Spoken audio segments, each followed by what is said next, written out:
Welcome to the Service Management Project. The name of the restaurant is Hearsay Restaurant. First part, methodology. The methodology are divided into history, mission goals, brand identity prism, semiotic square, online reviews and observations, circle model, gap analysis, and recommendations. The history. The original building, also known as the Kennedy Foley Building, was built in 1860 by local bakery owner John Kennedy. Though he planned to operate his store out of the building, fate had other plans. In 1888, the building was partially burned. A year later, in 1889, the Heiner was hired to reconstruct the building. Known for designing some of the most pleasing buildings in Texas, Heiner successfully rebuilt the original structure, which soon became home to dry goods. A few decades later, in 1989, the building was burned a second time, but the building was once again given new life when it was purchased by Houston artist and architect Lee Banner. In 2008, Landmark Houston Hospitality Group bought the historic site for its restaurant Hearsay, which opened its doors to the public in late 2009. This picture shows the Hearsay's current appearance. Locations. The Hearsay is located on 218 Travis Street, Houston, Texas. Mission goals. The mission is to provide a Euro-style pub and restaurant giving a world-class dining experience in historic downtown Houston. The goal is to create an elegantly discreet yet boldly contemporary atmosphere. Combines the modern facilities with the antique decorations. Enjoy the first-class service while feeling the history. The brand identity prism. The brand physique can be classified as classic, old-fashioned, and delicate. The relationship mode is cozy, comforting, and welcoming. The customer reflected mode is affluent, sophisticated, and quality-seeking. The brand personality is professional, unique, and hospitable. The culture is upscale, customer-oriented, and quality guaranteed. The customer self-image is you feel part of the wealthy people, successful, and expert at seeking quality. The semiotic square. Based on the number of visitors, the visitors can be divided into solo visitors and group visitors. The solo visitors are those who come to the restaurant on their own, and the group visitors are accompanied by their friends or relatives. And based on the purpose of visiting, it can be divided into hungry eaters and HQ seeker, which is the abbreviation for high quality seeker.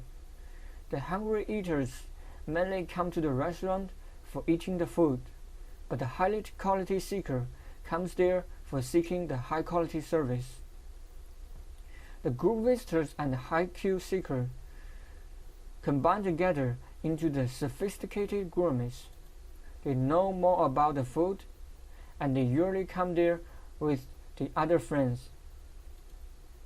The solo visitors and hungry eaters combine together into lonely diners. They are lonely, they are hungry eaters. The project is based on 500 online reviews from Yelp, TripAdvisor, and Google.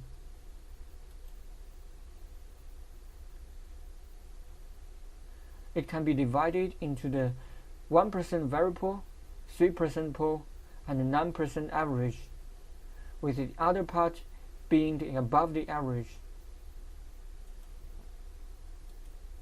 Firstly, some positive reviews. The positive reviews are like good drinks, good food, and great atmosphere. Others include great brunch, upbeat restaurant. Here are some negative reviews. The negative reviews include extremely noisy, inattention to the speed of service. Some customers even complain that they are seated for 10 minutes and no one bothered to attend to the 3-person party. And other complaints include the food was cold, the sauce was watery and bland. A customer even bit into a chicken joint. Based on the reviews, we can classify them into the serve cold model. The cold food, the noisy music, and joint in chicken follow into the tangible part. And the inattention to service speed, the long waiting time, and uncheerful employees fall into the responsiveness part. And the run out of inventory, the wrong orders, fall into the reliability part. Sometimes the customers cannot get something that they want to order. This is what it means by run out of inventory.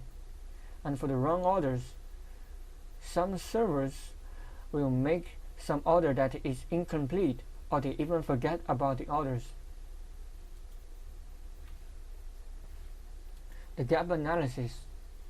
For the gap 1, the cold food, the noisy music, the joint in chicken, and run out of inventory. These fall into the gap 1.